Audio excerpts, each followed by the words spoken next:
Hey you guys, I'm back. I took a mini hiatus. I'm just trying to get some life things together and trying to plan for my future.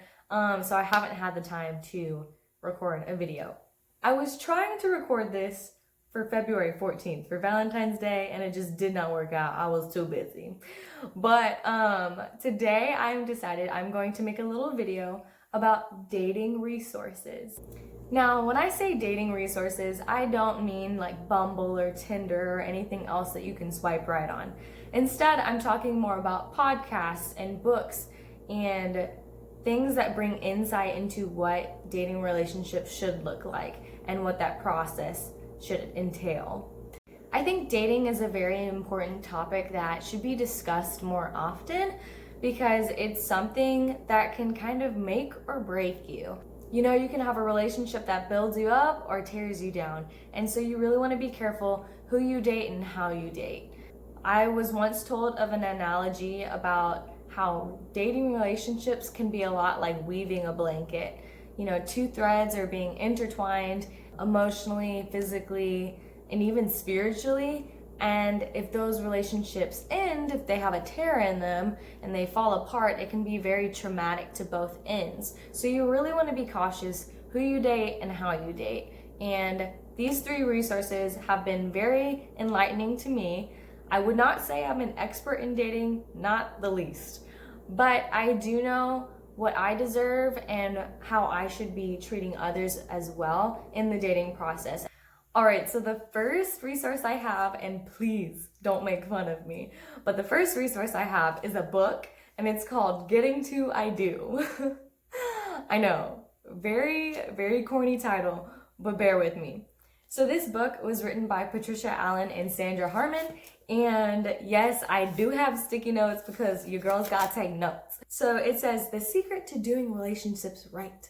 And this book is based on kind of this theory that Patricia has about how each relationship includes a feminine and a masculine dynamic or personality. And that's just kind of what she uses to label it. But basically she says that there's 2 opposites that attract, basically, a feminine and a masculine. Dr. Allen defines the masculine as someone who initiates, protects, gives. It's someone who wants to be respected. It's someone who uses the phrase, I think.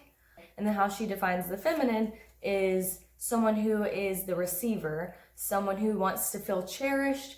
They use the phrase, I feel. The masculine is more of the initiator, while the feminine is more of the passive.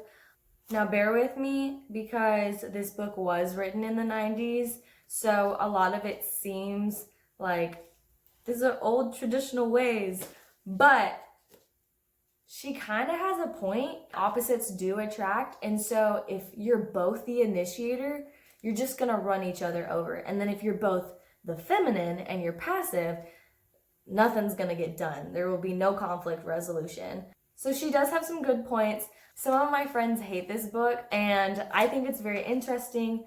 It helps you understand what kind of person you are, which kind of helps you understand what you want. There is a quiz in the book to help you figure out if you're the feminine or the masculine personality type, and my results were a little confusing, but from reading the book, I think I've been a masculine type in the past and where I've initiated a lot, but I actually want to be a feminine because I would rather be pursued, let that man chase me, rather than, you know, me having to do all the work.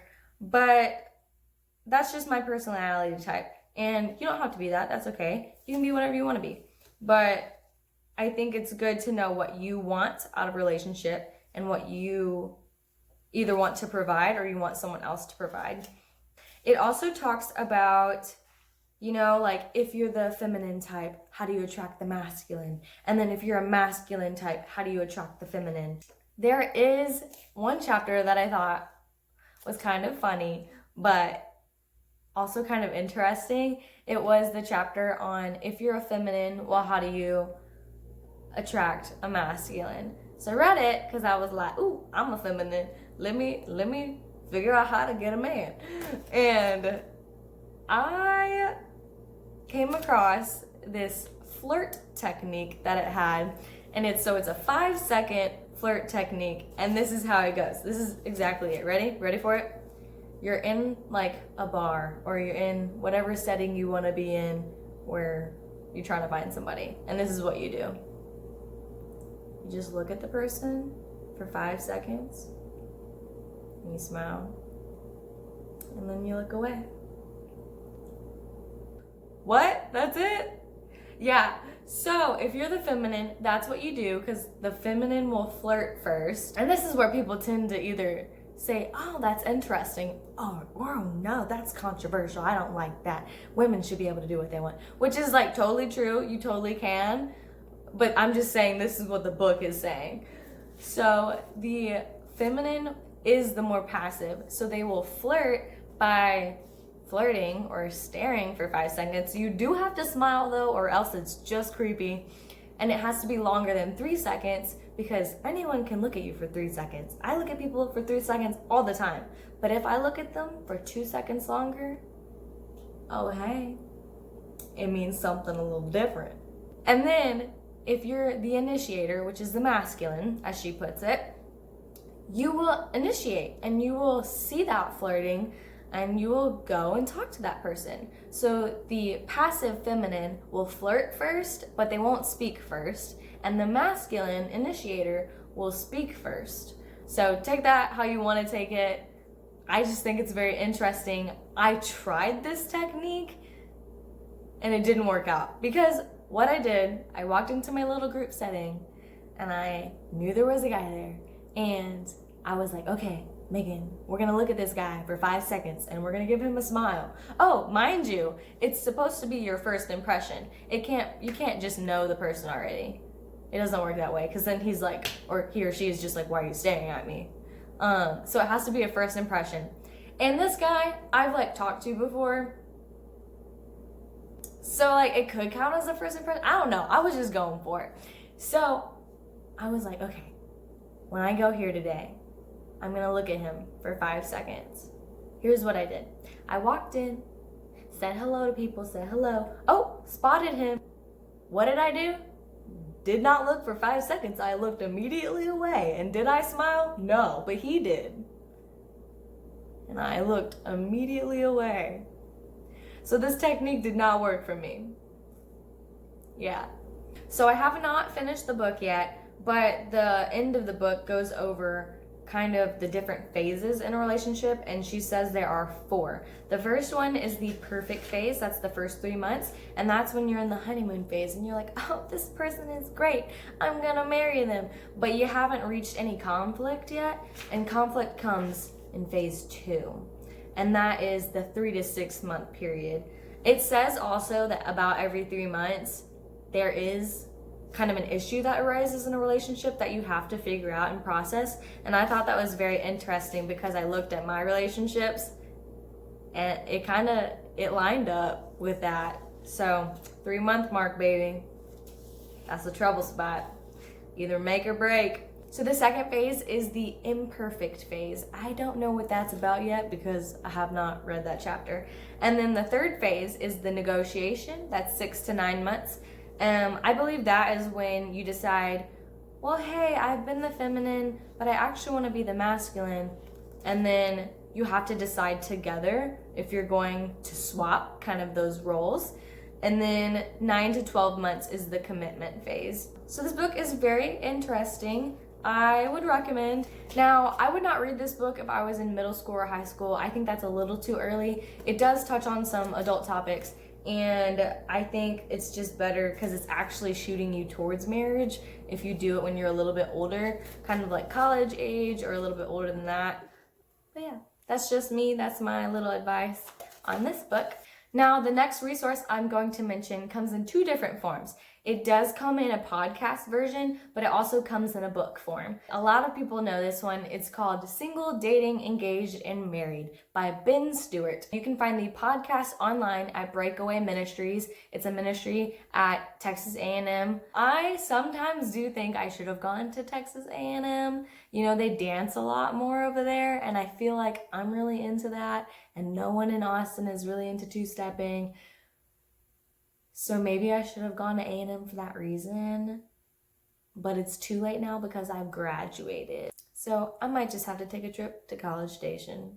We'll see about that. So Ben Stewart goes over kind of like what biblical dating looks like. It's how to date, who to date, what the season of engagement looks like, and what it leads into a covenant marriage with someone else. I remember listening to this podcast as I would drive back and forth from home to Austin, and I thought it was very insightful. Make sure you guys check out the content section below because I've included links to the books and the podcasts that I've mentioned in this video. So my third resource is actually another sermon series from Breakaway Ministries, and the series is called It's Complicated, and it's led by Timothy Atik. In this series, they go over the Song of Solomon, which, let's be real, I never read before because I always thought it was a little bit risque.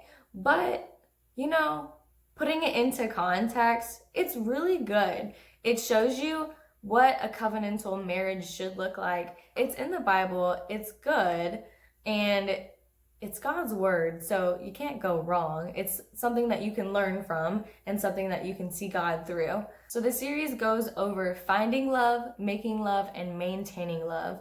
Timothy Atik goes over the point of marriage and how it's not for just happiness or for your own personal joy, but rather it's an invitation from God for mission to point and be an example to God's love. He talks about how biblical marital love should look. It's passionate, it's exclusive, and it's given and received freely because it's a choice to love someone. Love always gives life, peace, comfort, trust, confidence, security. It shouldn't give you guilt or shame or insecurity or feelings of inadequacy or drama. Those are things you want to stay away from in a relationship.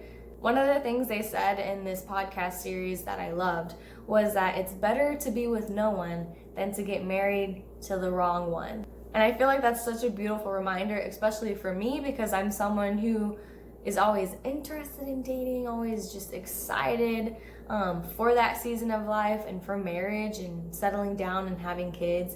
I'm ready to rush everything, but you know, it's so much better to just slow down and concentrate on your current stage of life and prioritizing God instead and just letting those things fall into place. So that concludes the dating resources I have for you guys. If you have any that you would like to recommend, please hit the comment section below. Don't forget to like and subscribe, and I hope you guys have an amazing week. Bye.